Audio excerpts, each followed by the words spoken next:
Pranab news official চ্যানেলে আপনাদের সবাইকে স্বাগত। আশা করি আপনারা প্রত্যেকেই ভালো আছেন।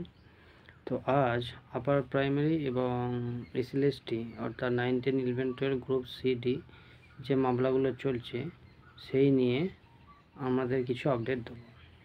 তো প্রথমেই বলি, যারা এই চ্যানেলটির ফলো করেন তারা অনেকেই চ্যানেলটি দেখেন কিন্তু লাইক বা শেয়ার বা কমেন্ট, সাবস্ক্রাইব এগুলো করেন না।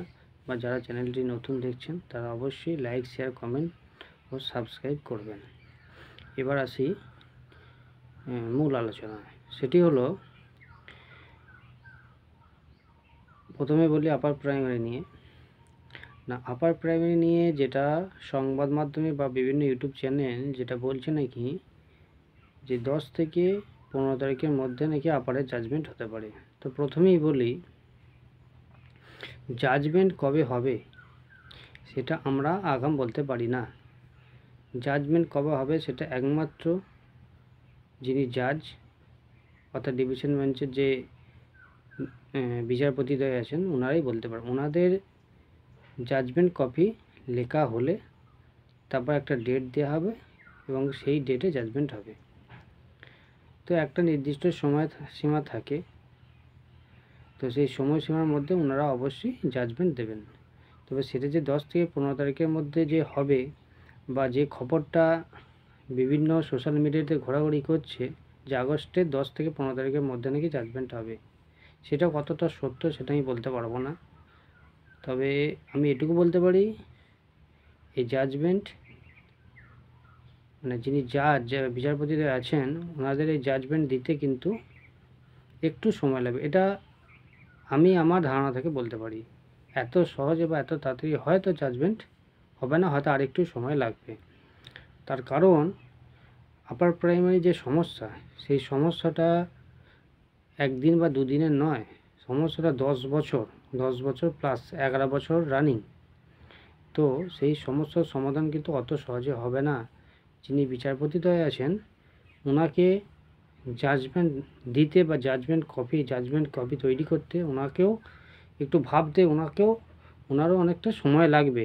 তার কারণ যে সমস্ত গোলমাল বা যে সমস্ত অভিযোগ কমিশনের এগেনস্টে আনা হয়েছে সেটা কতটা সত্য বা কতটা মিথ্যা সেটা দুপক্ষই তারা তাদের যুক্তি কোর্টের সামনে উপস্থাপন করেছেন। কমিশনার তাদের যুক্তি উপস্থাপন করেছেন এবং যারা পিটিশনার পক্ষের আইনজীবী আছে তারা ওনাদের যুক্তি উপস্থাপন করেছেন। দুপক্ষই সুন্দরভাবে উপস্থাপন করেছেন। ওনাদের যা বলার সেই কথাগুলো ওনারা বলেছেন। জাজমেন্ট ওনাদের যে এফিডেভিট দিয়েছে সেই এফিডেভিট দিয়েছেন। কিন্তু আপার প্রাইমারি সমস্যার সমাধান হতে গেলে এটা আমি আমার পার্সোনাল ওপিনিয়ন বলছি, জাজমেন্ট কী হবে তা আগাম বলা সম্ভব নয়। ওটা জাজমেন্ট যেদিন জাজ দেবেন সেদিন আমরা জানতে পারবো কী জাজমেন্ট দিচ্ছেন। তবে টেট পাস ট্রেন্ড পিটিশনার যারা আছেন ওনাদের একটা সুরাহা হলেও হতে পারে। কারণ সুরাহা না হলে যে সমস্যা উদ্ভাসিত হয়েছে সমস্যার সমাধান হওয়া কিন্তু খুব কঠিন। তো টেট পাস ট্রেন্ড পিটিশনারদের একটা সমাধান হতে পারে, এই কারণেই বলছি ওনারা কিন্তু এই লড়াই দীর্ঘদিন ধরে লড়ছেন। ওনারা যে বঞ্চিত, ওনাদের বঞ্চনার কথা কমিশনকে জানিয়েছেন, কোর্টকে জানিয়েছেন।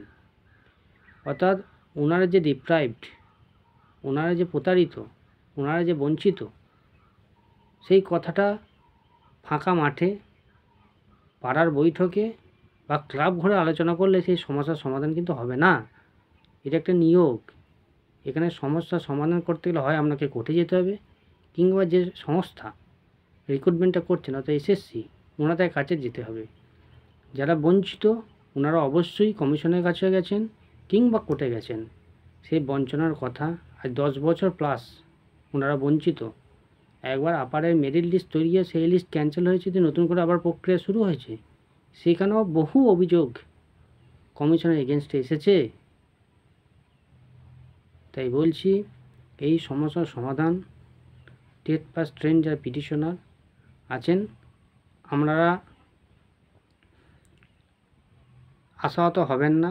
আপনারা যে বঞ্চিত এটা অবশ্যই মাননীয় যে কোর্ট, মাননীয় বিচারপতিদ্বয় আছেন, ওনারা নিশ্চয়ই আপনাদের কথাটা বুঝবেন বা আপনাদের কষ্টটা ওনারা বুঝবেন।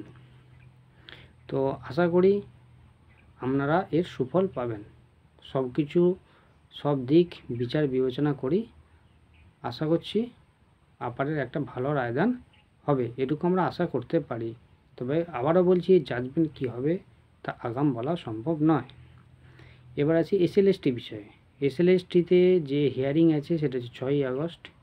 6ই আগস্ট এসএলএসটি যে হিয়ারিং আছে, সেই হিয়ারিংয়ে সম্ভবত যে এসএলপি বা আইএ ফাইল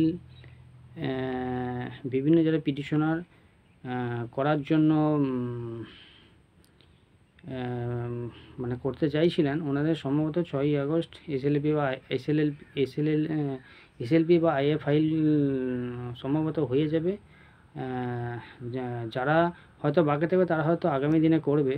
তবে একটা কথা বলতে পারি যে উভয় পক্ষে যে এফিডেভিট দেওয়ার কথা ছিল, সেই এফিডেভিট সম্ভবত ওনারা টাইমের মধ্যেই দিয়ে দেবেন। এবার মাননীয় প্রধান বিচারপতির কাছে যে মামলাটা চলছে, এসএলএসটি যে মামলাটা চলছে, সেই মামলাটার হয়তো খুব দ্রুত হিয়ারিং কমপ্লিট হয়ে একটা জাজমেন্ট হবে। তবে 6 তারিখই যে পজিটিভ কোনো খবর উঠে আসবে সেটুকু বলা খুব মুশকিল, কারণ হিয়ারিং তো কয়েকটা হবেই, কয়েকটা হিয়ারিং না হলে জাজমেন্ট তো হবে না তাড়াতাড়ি। তো আশা করছি ভালো একটা খবর আসবে। তো যারা বঞ্চিত তারা হয়তো সুরাহা পেলেও পেতে পারে, এবং কারা যোগ্য কারা অযোগ্য এই ব্যাপারটা যদি কমিশন কোর্টকে জানাতে পারে, সঠিকভাবে জানাতে পারে, তাহলে হয়তো এই প্যানেল টিকলেও টিকে যেতে পারে। আর কমিশন যদি গড়িমিচি করতে থাকে, যেভাবে হাইকোর্টে করছে সেইভাবে যদি সুপ্রিম কোর্টে করতে থাকে, তাহলে এই প্যানেল কতটা টিকবে বা এই প্যানেলের থেকে কতদিনের চাকরি বাঁচবে এটা বলা কিন্তু খুব মুশকিল। তাই কমিশনকেও সৎভাবে স্বচ্ছতার সঙ্গে এগিয়ে আসতে হবে এই প্যানেলের স্বার্থে।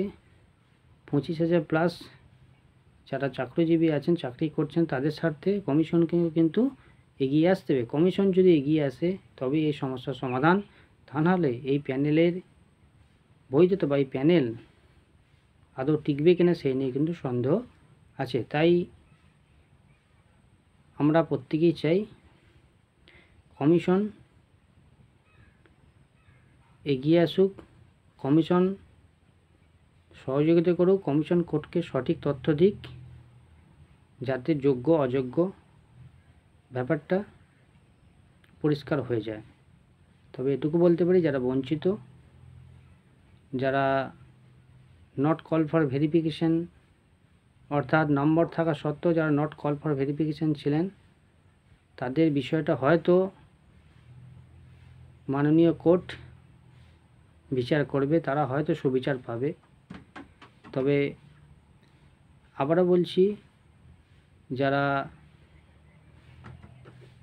নিজেদেরকে বঞ্চিত মনে করছেন বা মনে করছেন আমি যোগ্য ছিলাম কিন্তু বঞ্চিত হয়েছি, তারা কিন্তু কোর্টের দ্বারস্থ হতে পারেন। কারণ আগামী দিনে একটা ভালো সুখবর আসলেও আসতে পারে। কারণ কোর্ট ছাড়া চাকরি হওয়া বর্তমান দিনে আমরা যে পরিস্থিতির মধ্যে দিয়ে যাচ্ছি তা কার্যত অসম্ভব।